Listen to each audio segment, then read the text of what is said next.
Welcome back. This is part 3 of the notes for Chapter 5, Section 2 in the Algebra 2 textbook.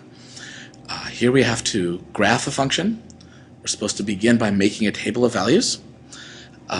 So if you plug in the numbers, you should get the following values. At -3, you should get 38. At -2, you should get 11. At -1, you should get 0. At 0, you should get -1. At 1, you should get 2. At 2, you should get 3. And at 3, you should get -4. So that's the table of values. Next, we're supposed to graph them as possible.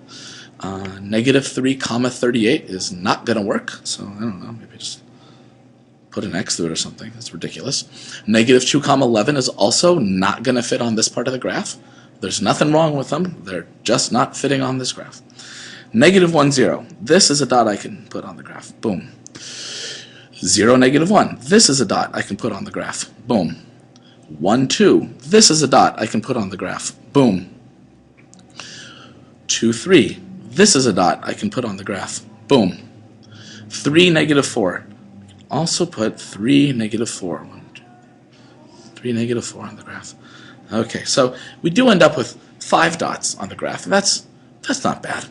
Now, talking before about the leading coefficient business,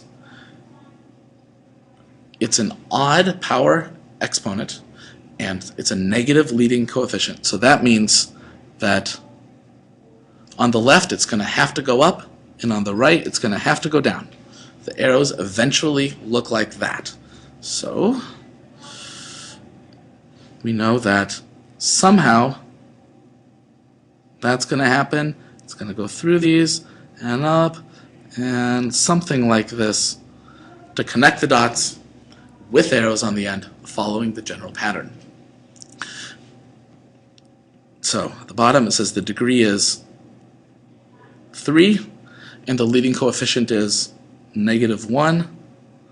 So f of x goes to infinity as x goes to -infinity, and f of x goes to -infinity as x goes to +infinity.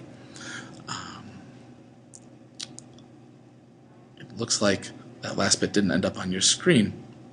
Sorry about that. But let's see what we can, if that's something I can fix. Nope, apparently not really. But say -1, infinity. So then the next part you would say -infinity would be the next piece you'd fill in. That's it for this example. And then there's one more thing to do. Okay, we're supposed to evaluate f of x for x equals -2 using synthetic substitution and then graph it. This is actually a lot of work to do.